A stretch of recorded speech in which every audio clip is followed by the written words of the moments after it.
The Sal Sirchia Show, the mayor of rock and roll.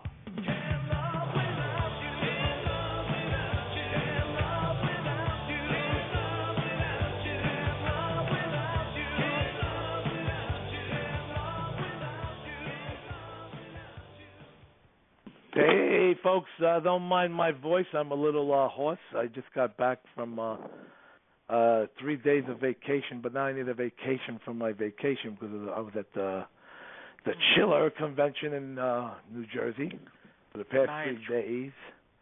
And I think I talked to about 5 million people nonstop over loud music. So between the allergies and the dry air and talking to 1 million people, my voice sounds like maybe I could do a cover of like a Rod Stewart song.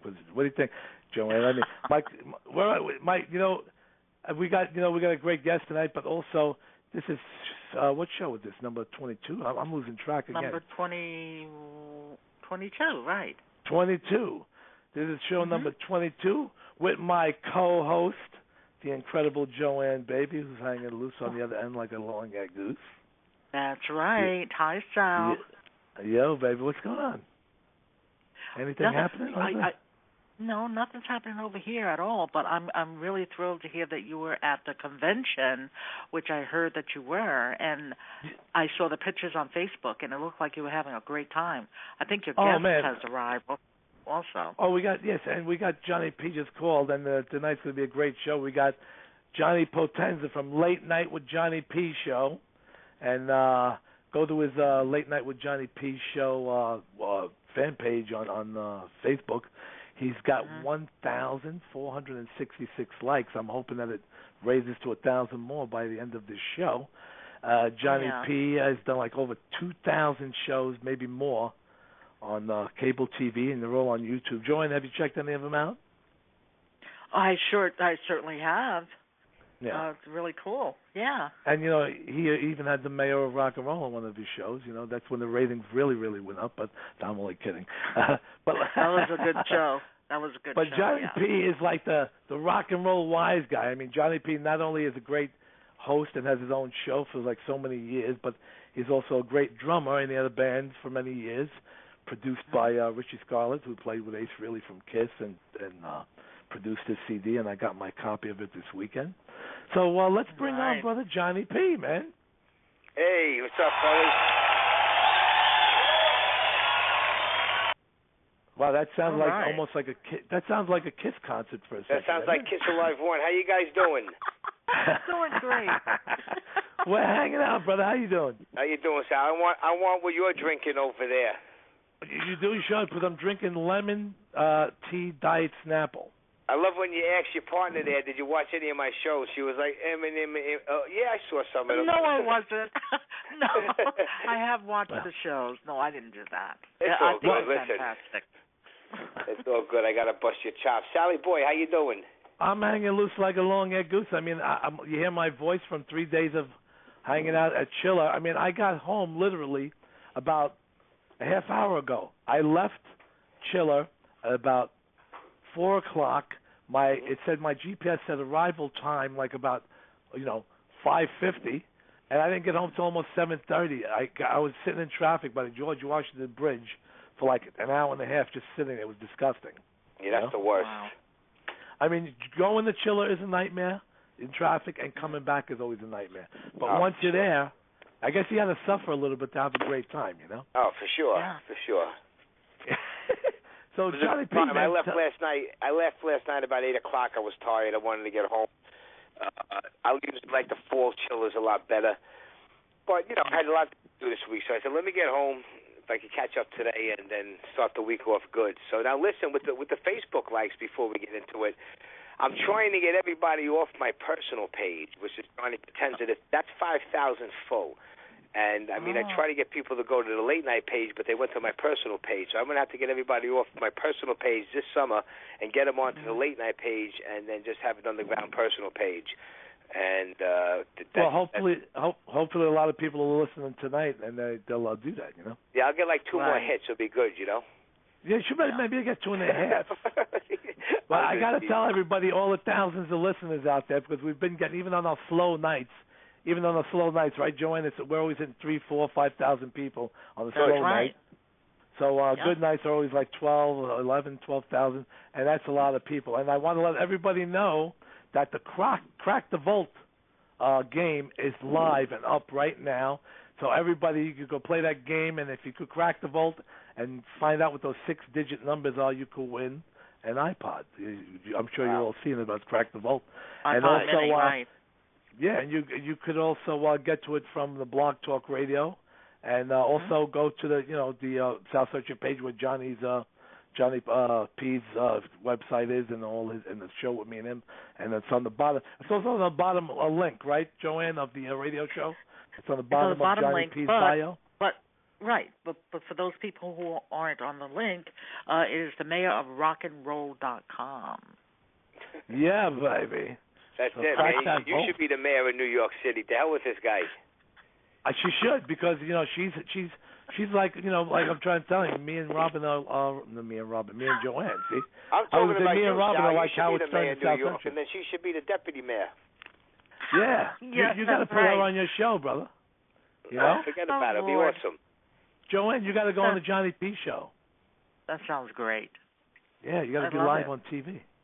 So, Johnny, man, let's talk about a few things. I mean, I know you for a long time, but I don't know your history in terms of growing up, because you're a great drummer. I've seen you play. Thank and you. You obviously, the band was really professional, but none of us got major deals. But you have your own record company, basically called Wise Guy. Was it Wise Guy? No. It's actually, we folded it, but I still own the name.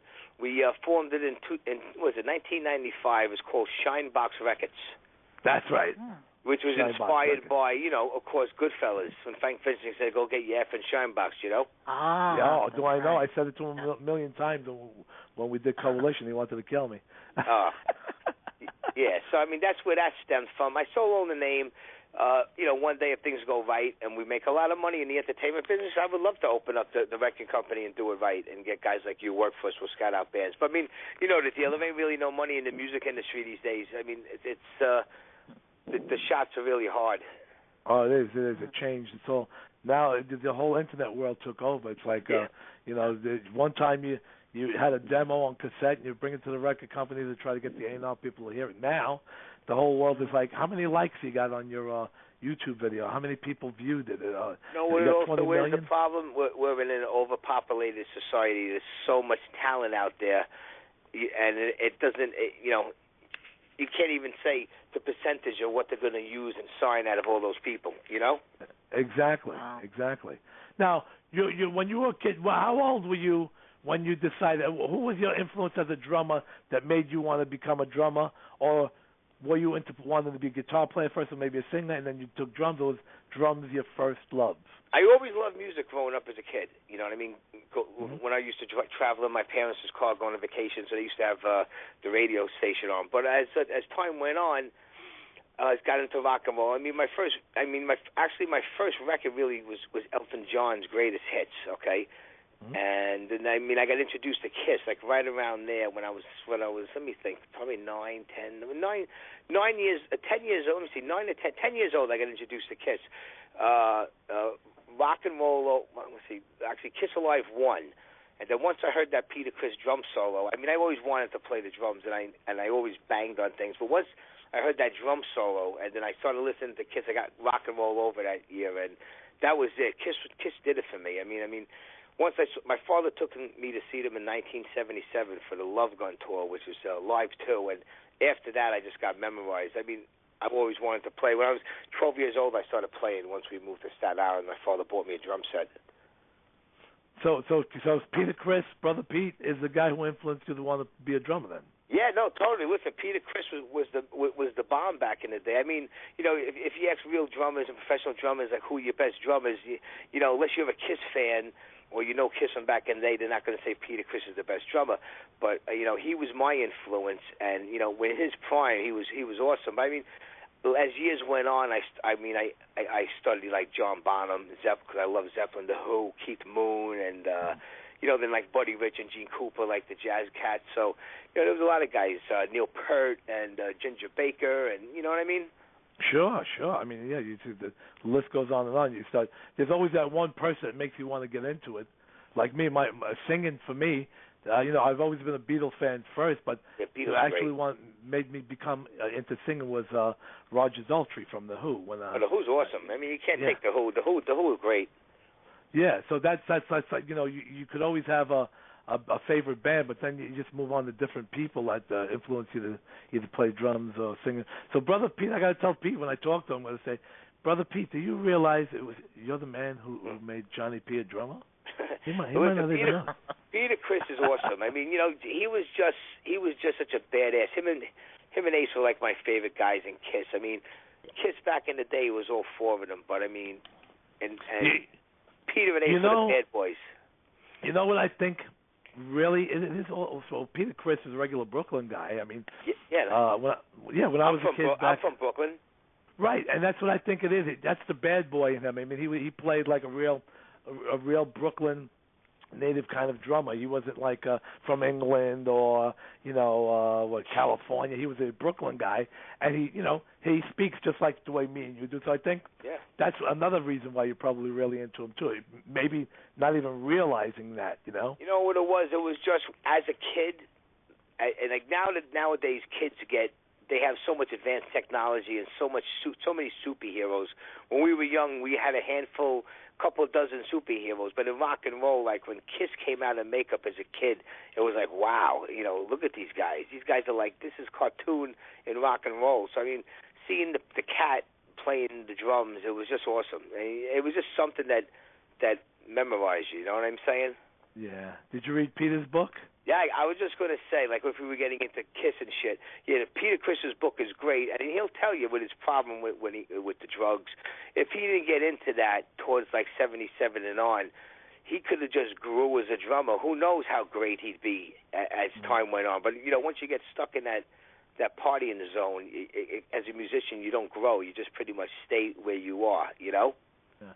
And also, I think his drumming was great. I mean, I'm a big fan of. Yeah, I mean, I listened to the early Kiss albums. I'm a big fan of all his early albums, and he played really good. I mean, I was listening to Kiss a lot. I was listening to Kiss, the first Kiss album yesterday, where I told you I was going up to the Chiller, and it's great. The drumming is so cool. I mean, so many off beats, there's so many rolls, there's a lot of cymbals and accents.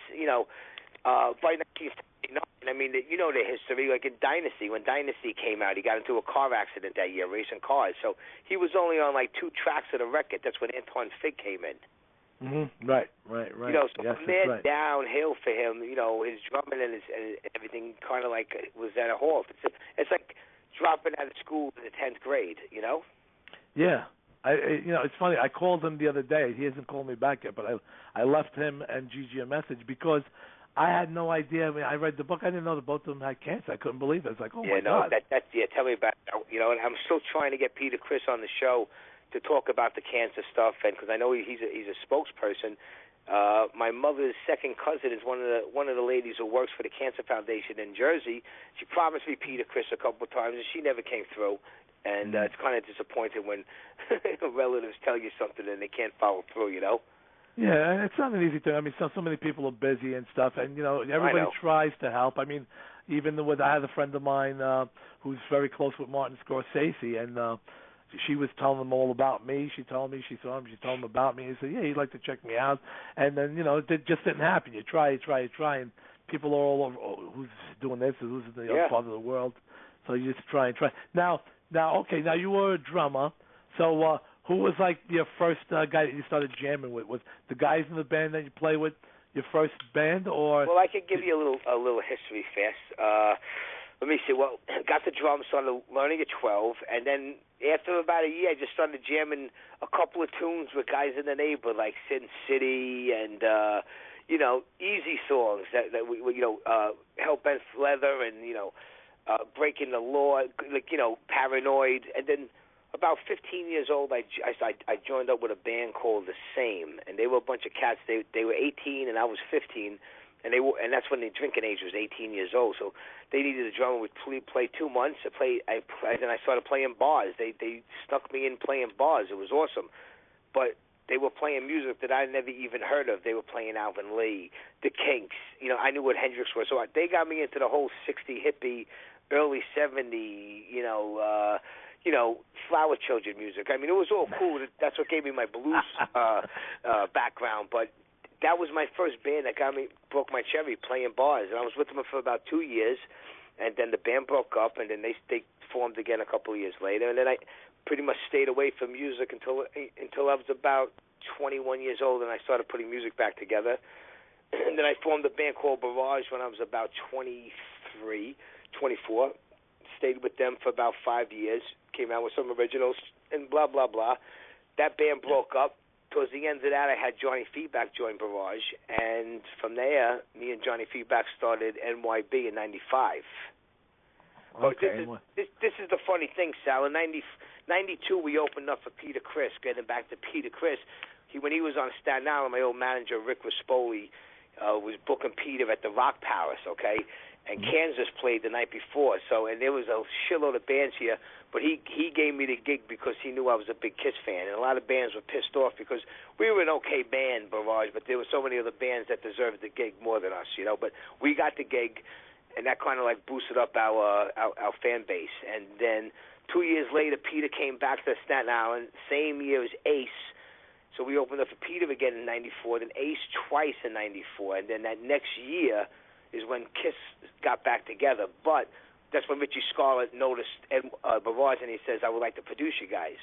So then when the band got put on hold, I put NYB together. I go, check this band out. So then you guys need a singer. He hooked us up with a singer from Connecticut, Doug Palmer. And then the rest was history, man. We went to the studio and we started writing songs and playing, and then we stayed together for almost 10 years, and then the band broke up. And, you know, it was a little depressed when that happened. Oh, of course. And, you know, the years just fly by, and, you know, the band's mates, we all start getting a little older, and by that, record companies are like, you know, if you're not 18 or 19 or 20, they think you're 22, 23, oh, they're getting too old, you know, they're not going to be able to handle a tour.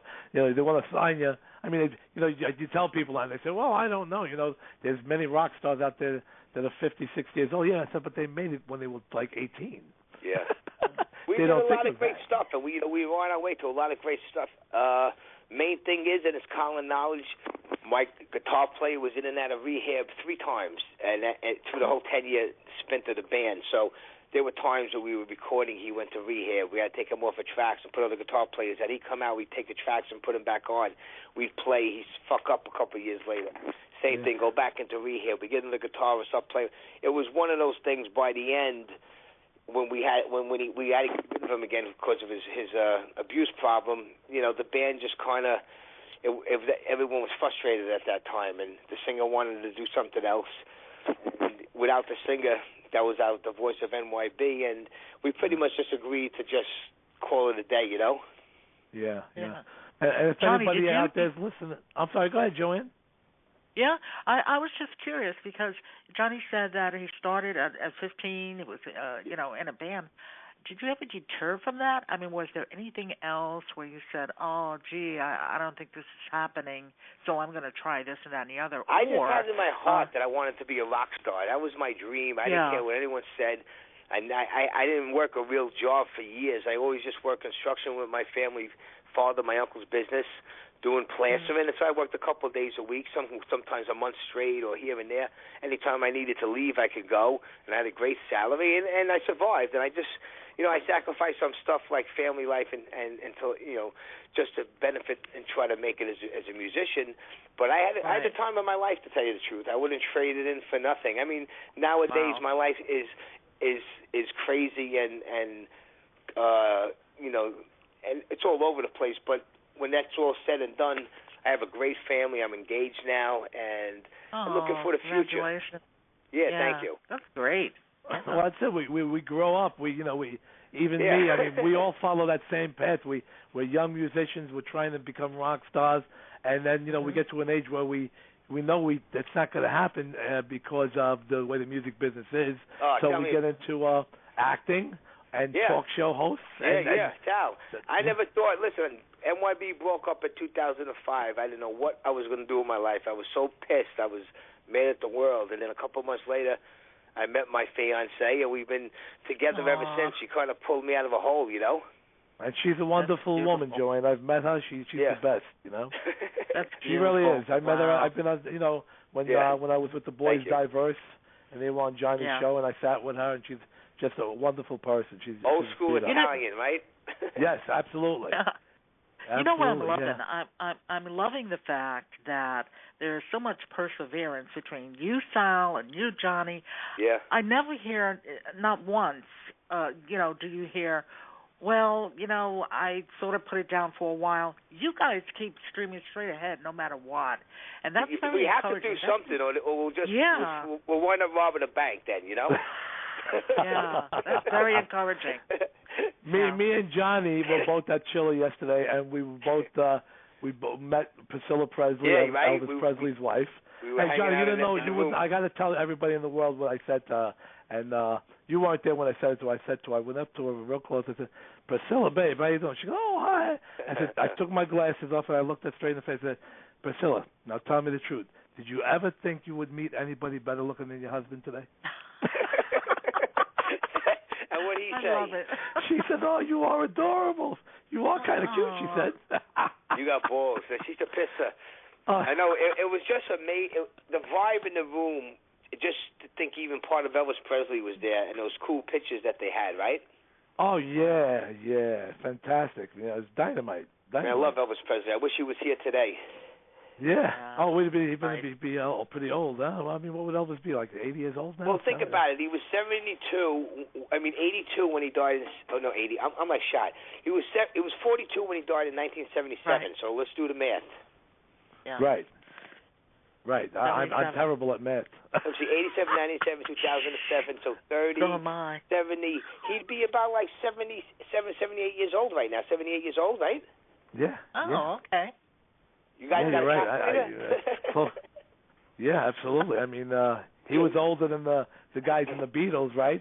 Totally. You know, I mean, I didn't start getting into Elvis Presley probably until like my mid-20s, and then, you know.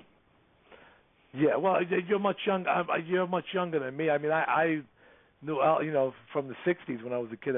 In the 60s, I actually saw Elvis Presley movies in the theaters. I remember going with my mom and dad and my brother. The actual main movie that night was The Beatles, A Hard Day's Night, and they used to have a double feature, and this other movie was Elvis Presley's Girls, Girls, Girls. So wow. I remember my dad was an old school Italian guy, so he didn't like the Beatles. He said, the Beatles movie was very, very stupid. He says, I like Elvis Presley. He got all the girls with the bikinis. You know what I mean? Yeah. You know, with a lot of guys that I hear back in the day, like my father's, a lot of the men didn't like Elvis, you know, because the girls and the wives loved Elvis Presley. But they were jealous. You sound low. Did you move away from your Do you hear me now? Johnny? Oh, now you sound great, yeah. You've been sounding great. Just like for a second, you sound like you were like 20 blocks away. That's that Radio Shack broadcaster you got over there. I'm telling you. Joanne, are we going to do a commercial in 2 minutes? We're going to do a commercial in 2 minutes, but we cannot forget to give a shout-out to SGC. You want to do that? Oh, of course. I was going to do that after commercial, but we could do it right now. Definitely got to give a shout-out to the boys at SGC, Mark Davis and Jamie Withenham, right? They've been doing incredible work with these games. These games they created, Crack the Vault and all that stuff. Mind-blowing. Everybody's like, Sal, where's this stuff coming from? And how can we not give a shout-out to Fabian Gustavo? That's right. Been doing all this great stuff. Right. Yeah? Absolutely. But, so Johnny, we'll talk another minute, and we'll go to a commercial, and then we'll come back with Johnny P. But we want the thing with the Elvis Presley thing. Now, this is in Chile. Have you ever been to Chile, Joanne?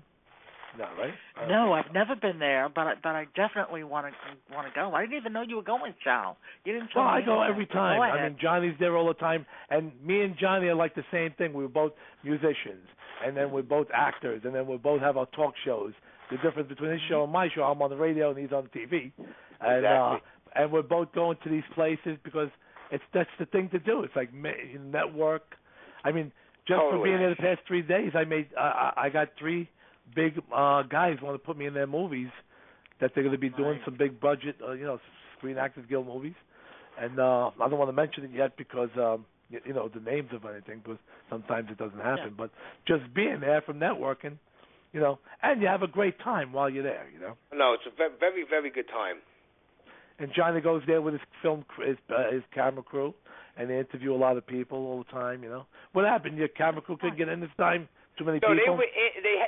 Anytime I go to Chiller, I have to wait, because when I get there, it's so busy. I have to wait to get my passes and everything, so they have to wait outside until I get the passes. Right. So sometimes it could take 5 minutes, sometimes it could take up to an hour, depending on how busy they are in there. All right, so we're going to go to commercial. Joanne, are you going to mute us, or should we be quiet, or it's up to you? Yeah, However you I'll want to mute play. your mics. All right, let's play this lovely commercial. We're playing 1 or 2. How many are we playing? 3, 4? We'll play 2. How about that? All right, you got it. All right, here we go. Do you want to discover the ancient Italy mass tourism has not discovered yet? Join Valentina Sirasola and her small group to a trip to Puglia, Italy, and discover a southern beauty. Spectacular views of an ancient land, tasty food, excellent wines, and friendly people are waiting for you May 12th through 21st, 2014. Wine Enthusiast magazine declared the region of Puglia the best destination in 2012-2013. Lonely Planet Travel magazine and National Geographic magazine said Puglia is the best value destination in 2014. New York Post described Puglia as the most magical region in Italy. Come on, get on board with Valentina for a trip you will never forget and live it up in Puglia, Italy. Get details by visiting ValentinaExpressions.com/trips.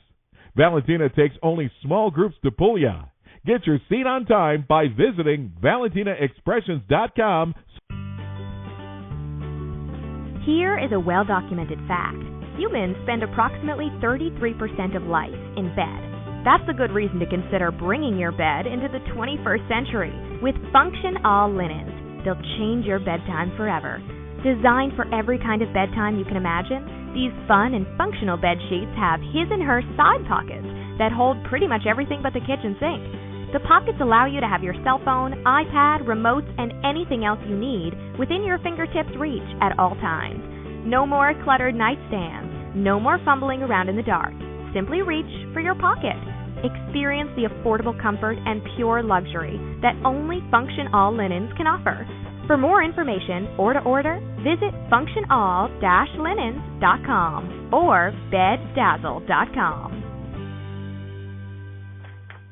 Yeah, baby, and we're back with Johnny Potenza from Late Night with Johnny P show, who has done over more than 2,000 shows on cable TV, including the Mayor of Rock and Roll was on the show, and I had a ball. He's also the drummer on the album NYB. You could actually go to the Mayor of Rock and Roll website, www.mayor of Rock and Roll, and if you could click on his CD, it'll take you right to Amazon. So if anybody wants to purchase the CD, you could do that. Well, let me correct you with that too. I wanted to tell you, Sal. You could go to iTunes and get and just request NYB, None of Your Business. There's 2 CDs there. We have the EP, None of Your Business, and we have NYB In Your Face, and it's also on what is that? CDBaby.com. Oh, very good. Yeah, sure. Well, you know more of the places than I do, so I'm glad you said that because no, but that all links together. You know what I mean? But I always recommend everybody to either go to iTunes or CD Baby. CD Baby's great. I like to support them because they're like your mom and pop store of the internet. You can get anybody from local all the way anybody up to Elvis, and they sell albums and CDs where you can't get that on iTunes sometimes.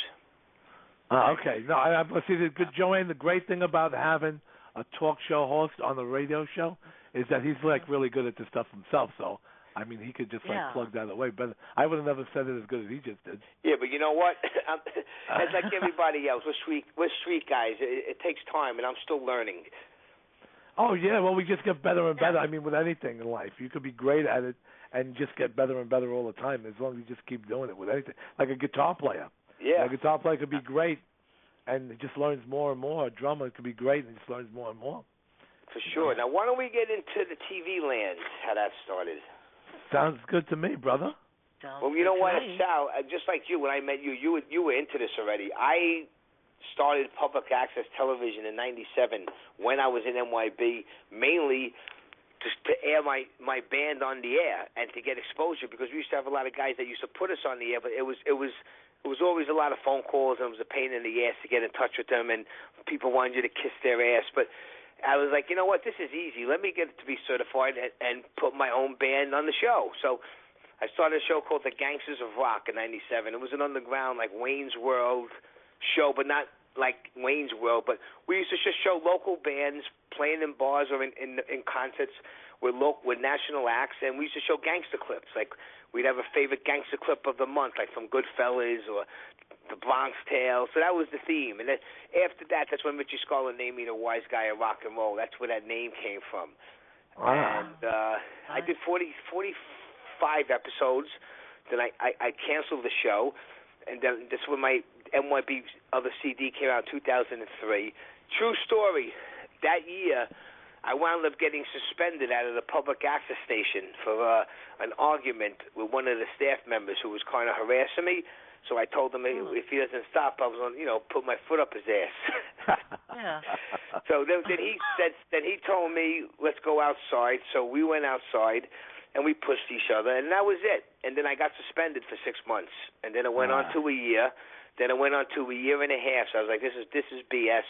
I got my entertainment lawyer, and I filed a lawsuit. And then I got back in there, but by about I was out of public access television for about 3 years. I learned my lesson. I went in like a gentleman, and I waited a couple of years, and then in 2008, I started production on the Late Night with Johnny P show. And I mean, I started in early 2000, but mentally I had too much on my plate. I couldn't handle it, so I stopped doing it. 2008, I started production, and I've been full force ever since. And I have to correct you. I wish I did 2,000 episodes. We're up to our 7th season straight right now. We have a couple of thousand YouTube clips of the show, but we're actually on our 83rd show this month. That's a lot of shows, though. Of the late night show, straight through, nonstop, and I'm lucky. I'm probably developing an ulcer right now, Well, I mean, Joanne, me and Johnny were talking once. It's much harder for him to get people on the show. I mean, I don't think I could handle what you do, because you have to get people to come on your show, and these people, it's like, remember we were talking about Jackie Martling. Now, Johnny's been trying to get Jackie Martling on the show for 2 years, and he says, "Well, Sal, how did you get him on your show so quick?" And I said, it's so different when you could tell him all you have to do is you could be in your living rooms with your feet up in your pajamas and call in on the phone, rather than have to travel and go over the Verrazano Bridge. It's amazing lately. I've been seeing that a lot with a lot of these big actors. They ask me, do you do internet radio? I could call in, and I'm like, no, we do the sit down live. And we have a lot of guys in California that we could get that I'm friendly with, but it's their schedule when they're in New York. It's hard when it meets my schedule, because we only film once a month, every 4th Thursday. So, but we manage. I mean, but you know what, Sal? The booking is pretty easy for me now. Ever since about 3 years now, that the show pretty much been booking itself. This last year, I'm already almost booked for the year. This is the first year that I'm in the middle of the year, almost, and the year's almost booked already for me. Because you've gotten more and more popular. Even though you don't think you are, you just think of yourself as the same old Johnny P. You're not, because you have people like Joe Franklin on your show, Vincent Pastore, Vinnie Bell, all these people that are in the big Hollywood movies, comedians, rock stars. The list goes on. And that doesn't go unnoticed. People notice this, and the more they notice it, the more like, oh yeah, I want to go to Johnny P. Sal, I'm the same old guy, and I know that we're excelling. But as you know, the more you excel, the more you have to work, and that's where it comes, the yin and the yang, and with the money that's not coming in from all the extra hard work, that's what gets to you. And everything else is rewarding. It's a lot of fun. It's great. And I meet a lot of great people like yourself. And like as me and you, we go to Chilla. They give us VIP passes. We walk around there, and they treat us like kings, Anywhere where we go that people know us, they hook us up. But we're still working hard. We still want to try to get the reach from our reward and our hard work. You know what I mean? I mean, now it's come to a point of our life, this is great. This is awesome. But how much shit could you take how much could you go to war without getting a medal or without putting money into your bank account? You know what I'm saying? Exactly, Sure. exactly. And that's why, right. that's why, I mean, with any kind of show, sooner or later you will start making money. And I believe it's on the way, because once you start having big names, it puts in a whole different level. It's not like my show. I mean, my show, I have everybody, but I have had some big names, and I have also a lot of friends that are up and coming. Definitely. So to me, nobody's better than nobody. We're all human. So I like to help everybody get a little chance to promote themselves. But people notice that. They're like, "Whoa, you had this guy in your show? Oh my God!" Exactly. Like I'm sure people freaked out when they saw Joe Franklin on your show. He's a legend. Yeah. And it is. This last year, I've been going a lot of places, even the Chiller. It's like, and if I'm asking people, and all of a sudden people out of nowhere, hey Johnny P, I'm in the new gym I'm in. People come up to you, Johnny P. It's hard for me sometimes if I'm not in the mood to talk. I say, that's my brother. I tell them. That's my twin brother. They're like, yeah, you got a twin? I go, yeah. I go, he's crazy. I go, but thank you. I tell him you said hello. And a lot of times they believe me, unless some people are like, nah, you're him. Johnny, what about Skype? Can't you Skype on your show to people in California? People say that. I never tried to get to that. I could do that. I just got to get off my butt and probably try that. Ah, okay. Yeah, you could do that. that. That's another thing too. I mean, it's public access television. If you're on a major network, you got all these people making sure these people are calling. I try. Even with the internet stuff, call-ins, I try not to overdo what might cause problems in production that night. So I try to keep it pretty much old school into new school a little, and just for it's safe. I mean, it's a lot of work doing all this stuff. And as I said, Sal, before, the booking, I wish the bookings was the least of my problems. It's the whole staff that we have there. There's months people can't make it. Everybody's a volunteer for the public access station. We need 3 camera guys. We have a lighting guy. We have a floor director. We have the director in the studio. We have a sound guy, okay? Then we have my 2 personnel people. So sometimes 2 or 3 people don't show up to a show. It's a little bit, it's chaotic. Sure. And you're the one who arranges all that. It's not like you have a guy working for you making all these phone calls of who you're going to get to work. No, I'm the producer and I'm the host. I'm your old school Joe Franklin. But I mean, I like doing that. I mean, if I'm not going to pay somebody to do the job right, I'd rather just not let someone do it for free and get me aggravated. I might as well know myself it's done, get it over, and then I move on to the next thing. That's right. Yeah. Good for you. You know the deal. And it's hard. And we laugh. They bust my chops over there because I fired a lot of. I say fired, but my good buddy of mine who runs a place at CTV, I don't want to mention his name, but he goes, Johnny P's the only guy who fires his staff that ain't getting paid. He goes, you can't say that. You're not paying them.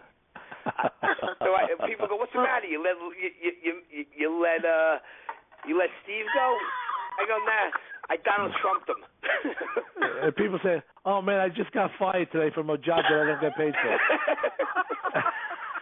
Well, people get a kick out of it. That keeps them in line.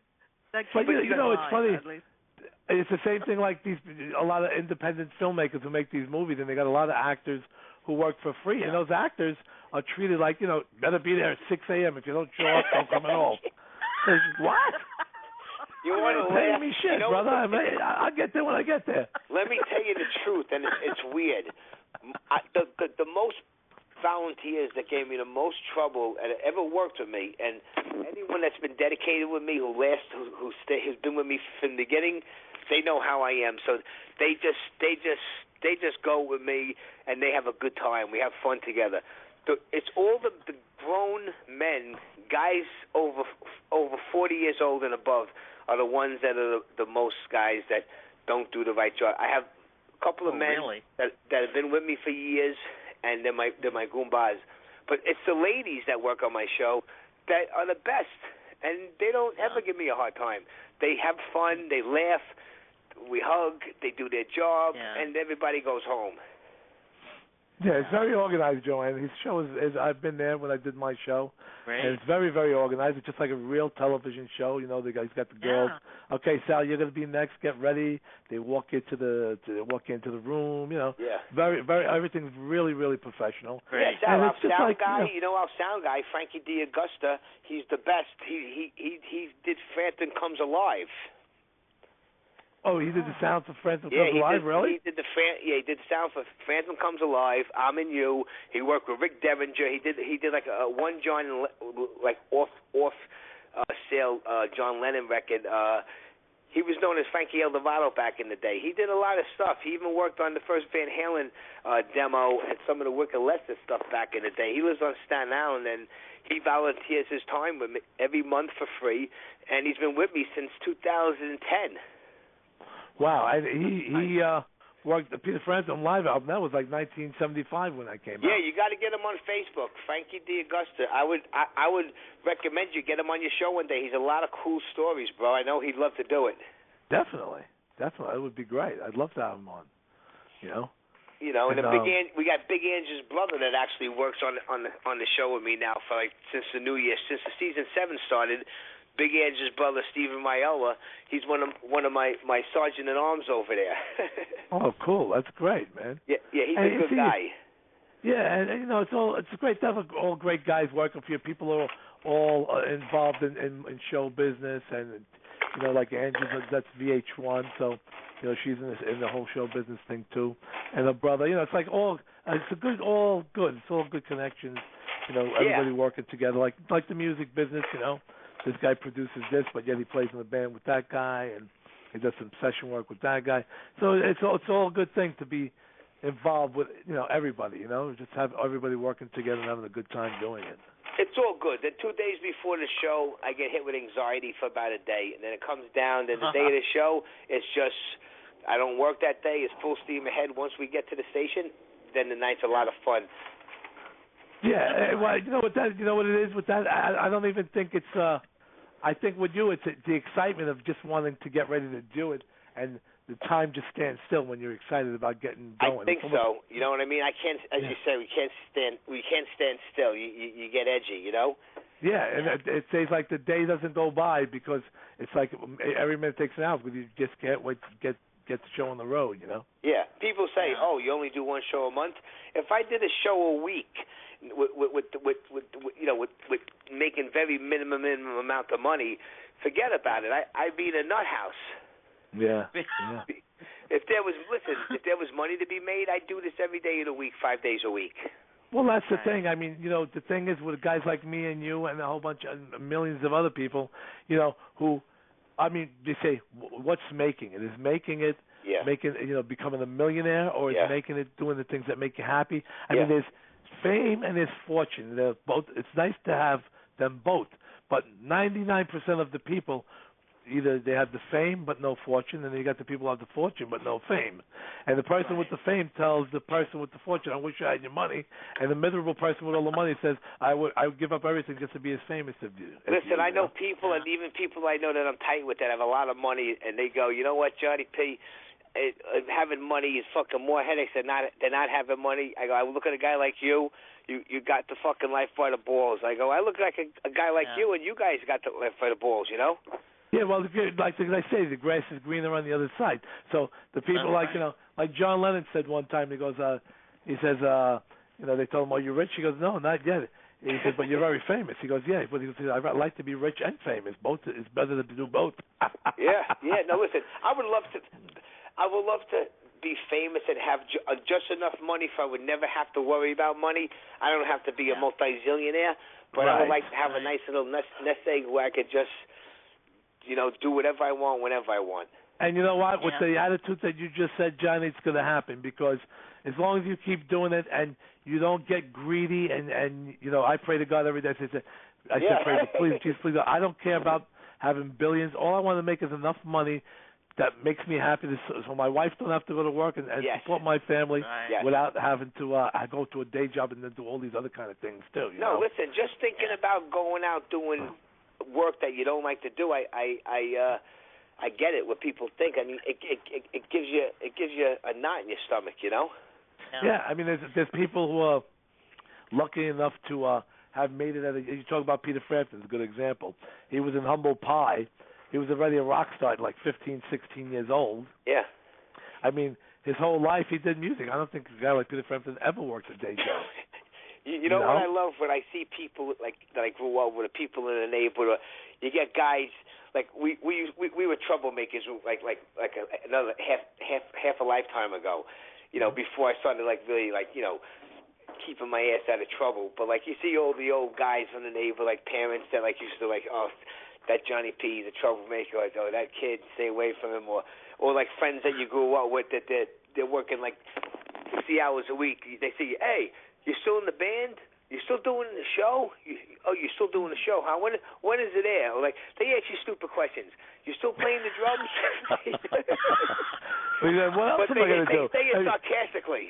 And you know what? Being that Johnny P is the bad boy, and you really have to try to crack the vault. It's up there live, and Johnny P. I mean, I bet you're a bad boy. You're the wise guy of rock and roll. I got a feeling if you go, because it's up live. Crack the Vault is up live right now, and I got a feeling you could probably crack it and win that iPod. That's hilarious. Wow, nice. What do you think? Think Johnny P could get them 6 numbers or what? Where do you get these iPods, Sal? What trunk did they fall out of? Oh, well, you know what? You see, that's why Johnny P is called the wise guy of rock and roll, because everything he says is almost like, what trunk did it fall out of? That's why I know he could definitely crack the vault. I'm definitely going to try it on the next time you do your show. Yeah, that's our man, Fabian Gustavo and the guys at SGC, Mark Davis and Jamie Witherham. They created this incredible game. It's like they're creating these amazing things that even I'm blown away. And every time I see a new one, I'm like, what? And Fabian calls me up, Sal, wait until you see this. See, I'm like, Sal, oh, I got to God. bring you on. We got to plan this now, because then let's take up another topic while we have some time. I want you remember you were going to talk about my co-hosts that I had in the past, but this last year, I decided we're not using no more steady co-hosts. We're going to bring on people spontaneously, whether they're like actors or comedians or models of personality or radio personality. I'm just going to be behind the desk. They're going to sit on the sideline with the guests, and then that's it. We should bring you in the fall, and you come co-host with me for one of the shows. Oh, I'd love to, man. I'd be honored. That'd be great. And we'll have a blast, Definitely. Count me in, man. You just let me know. We'll do that for sure. That would be great. No, definitely. Really nice. Joanne, we got to get Joanne in there, too, one night. Whatever you want, brother. This way, being, Howard, look, me and Joanne are like Howard Stern and Robin Givens. Now, if she's alongside of you, it's going to be like... what nationality is your co-host? Joanne, what nationality are you? I am African American. You sounded French. Oh, is that French? You sounded French. French? Yeah, oui, Sally. You got that. Well, Joanne, I think I know what he's talking about. You got a bit of almost like a little bit of an accent, but it's not really an accent. I can't explain it, but I know what he means by that. You definitely sounded French, which is nice, Wow, I didn't know that. Okay, I'll take that.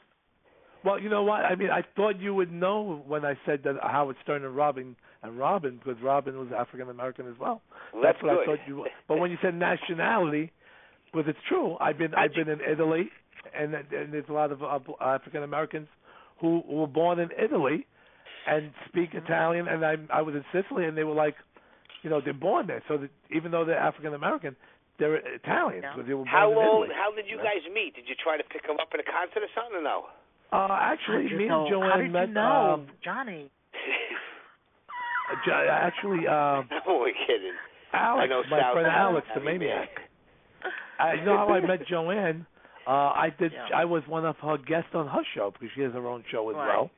All right, and cool. I was a guest on there, and she kept telling me, you should have your own show. You're so good at this What's stuff. the name of the show?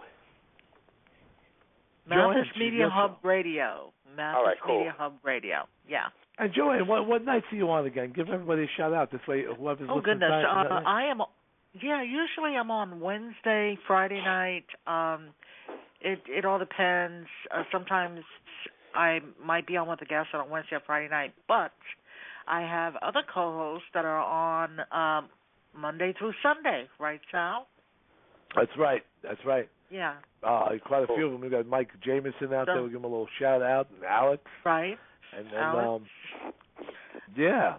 Kimberly Ward. I do everything from interior decorators to musicians to. I have all sorts of show hosts on my show. So there you go. Oh, nice. Nice. Yeah, right? man. So, Sal, Absolutely. what do you think was funny at the Chiller Expo where we can make fun of a couple of celebrities before we go? Oh man, it's like I cannot believe these Walking Dead guys. I got to tell you a quick story. I mean, what's this guy's name? Those guys racked up the bank this weekend, Joanne, these guys from the show The Walking Dead had lines for a mile nonstop from morning till night. It never stopped. What? People were waiting in the rain. They must have made $100,000 this weekend. These guys. Dude, they had to make more than that because when Ace Frehley was making that, those guys' lines, it was unbelievable. It was from the morning all the way till when I left at 8:00 at night. There was a line outside. And that went on for 3 days. And this is the first time I've been going to Chiller since the '90s, late '90s. First time that the fire department came and wouldn't let no more people in there. It became a fire hazard. You know what? I thought that was a smart move because it's not safe. There's a lot of people in wheelchairs, and even there's people like us that could walk. There's just too many people yelling at each other. So I mean, you got to call the number at some point, and then let people leave, and then bring more people in there because God forbid if there is a fire. And I love the guys who run the convention, Kevin and Chris. But God forbid there is a fire. There's going to be a lot of havoc there. Oh, of course. Right. No, it's a definite thing they had to do. But what I meant by that is because of these Walking Dead guys, also the Sons of Anarchy. They brought in so many people, and plus also Priscilla Presley. But I think the Walking Dead guys were even bigger than that because. Oh no, definitely. Yeah. I couldn't believe it. I was like, I was insane. surprised. I thought Priscilla Presley would have a lot more people on the line than what she did. Yes, I'm surprised at that too. She did have a lot of people, but no, she did. Nothing like those guys. No. It's amazing. And those guys were charging $40-50 a pop. So can imagine the money, the money that they generated. Forget about it, bro. And I've been telling all weekend. I've been telling everybody the story, and whoever's listening is probably saying, "Oh, Sal, we don't want to hear this story again." But for the thousands of people that are listening tonight that don't know the story, I have to tell it.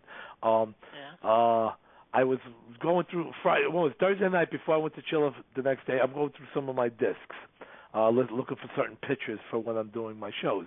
So I happened to pop in the disc. And what it is, it's the Knock Knock Rap Party pictures. Okay, wow. That was like 2000 and what was the rap party? 2006, 2005, 2006. Okay, now I'm saying, let me look at these pictures.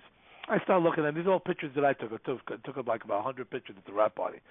All of a sudden, I see what's this guy's name again from The Walking Dead? The one that everybody goes crazy over. Norman. I don't watch it. What's his name? Norman Reed. Norman is that Reed? right? I don't watch. The guy that the girls, I don't even know his last name, but Norman. He's the real big one. He's like the guy who left. He was there for 2 days. So I'm going through the pictures, and there he is in my pictures. With he was at my rap party. He's good friends with Tate, the makeup artist from Knock Knock. So I was hanging out with this guy at my rap party all night, and I had never heard of him before. Then I look at more pictures, and I worked in the movie American Gangster. He played the detective Morgan. And we were in Nassau Coliseum. He was sitting right behind me. I talked to him a million times. Still didn't know who he was. When I was watching The Walking Dead, I said, "Where do I know this guy from? It looks so familiar." Yeah. Meantime, look, because of that show, Joanne, the girls were screaming like the Beatles were there. Wow. Yeah, no, it was crazy. I have to watch a lot of young women. There was young girls from like 13, 14, 15, just for instance, that were getting autographs from the guys who were there in their 40s, and they were in love with them. And I was talking to some of the people I knew with the kids there, and I'm like, I go, this guy's isn't old enough to be your father. He goes, oh, we love this guy, Wow. That show's so popular. And Joanne, that's why every week when we do our show on Sunday, that show aired every Sunday at 9 p.m. It's the same time we came on. Yeah. And considering considering that show was on, I mean, and we still had thousands of people listening to the show. Yeah, well, now, people have DVRs. How does your show work? Does it air live now, or it gets posted? No, we're on live right now, brother. Right now, people are listening to you, and I'll tell you what. I can look at the fan page. Yeah. People are listening to Johnny P right now, and me and you, in London, Italy, Indonesia, Japan, China, France. So everybody, this is worldwide, brother. It's the whole world. Hello, everybody in the world. We all love you. Keep listening. So I mean, for those people who don't have cable, like for those people who are listening right now in Italy or the UK, any mates out there in the UK, if you don't have cable, which you don't have that, wouldn't be able to see it anyway in London, but you can watch the Johnny P shows right on YouTube. So those of you in London and Italy and Japan and Indonesia, just go on YouTube and put in Late Night with Johnny P, and you can watch tons and tons of his shows right on YouTube. So I just wanted to plug that real quick. I also want to plug the boys again at SGC, Mark Davis and Jamie Whittahan, for doing all that lovely work, and Fabian Gustavo. This show flew by. We have 5 minutes, but we can. I can't even believe that this went. You told me it was going to go fast. I told you. I mean, go fast. Johnny P originally said to me an hour. What did I? He said, what? He said, "What the hell are we going to talk about for an hour?" I said, "Oh man, Johnny, you have no idea. Every time I have a guest on the show, they all say the same thing, and then the hour goes by. It's like, oh, I wish we could talk some more." I know. Hey, Sal, when me and you talk on the phone, sometimes we're on the phone 2 hours, right? Exactly. I mean, it flies, man. It does. We got to bust balls fast. I think that the studio audience, yours, that want to know maybe some background when they watch some of the old clips, and they'll see how, like, my show was like a late night show meets Kelly and Regis, but it was more like like a Joe Pesci type of wannabe Johnny Carson show. But like, who when you first came on my show, who was the co-host? It was Dana, I believe, right? Yes. Yeah, Dana was Dana, cool. With black hair. Yeah, Dana was with me the longest. When I first started the late night show, it was with this girl, Catherine Main. Nice girl, Italian lady, and she did a couple of gangster rock show with me. She did a bunch she did a season with me. Then I had to fire her because she I had to give her the boot. she got too big for her britches. She wanted it to be Late Night with Johnny P and Catherine. I told her it wasn't going to happen, and then she kept going crazy. So then I let her go. A lot of people do that. They want to. Listen, it goes right down the line with all the girls. I met Dana through an actor. She was raw. She was a baby fish in a pond. I broke her in, and after about 6 months, she did great. And then she was with me for 3 years. Another one. Wow. Started doing less work. Oh, if you put my name on the title, I'll put more heart into it. So, and then she started slacking off. I had to let her go. It was a step backwards for me, but it was all for production. Then that next year we just used different girls, and then the year after I said, you know what, the heck with it. It's so much aggravation with these co-hosts. I'm just going to pull in a different co-host from month to month and just have fun with it. Exactly. Enjoy it. Don't let it stress you out or nothing. No, I'm used to doing it now. I don't know. I always used to use the girl as a crutch, and for the guys to have a pretty face to look at. Right. And it was a lot of fun working with these girls. I mean, listen, they were all great in the time we worked with them. I wish them all the best. You know what I'm saying? Right. But everybody wants to do a show, but they don't want to put the work into it. That's right. And tomorrow, Joanne always lets me know, Johnny. I'll let you know tomorrow how many. Joanne lets me know, like about 10, 11 in the morning, how many people were tuned in worldwide, the numbers. And it's always in the thousands. Hopefully you got like 10,000 people tonight. But if it's not 10,000, it's always 3,000, 4,000, 5,000 easy, no problem. But you're Johnny P, so you're a pretty damn famous guy. Yeah. I bet you'll be 10,000. They're going to wind up shutting you down after the show.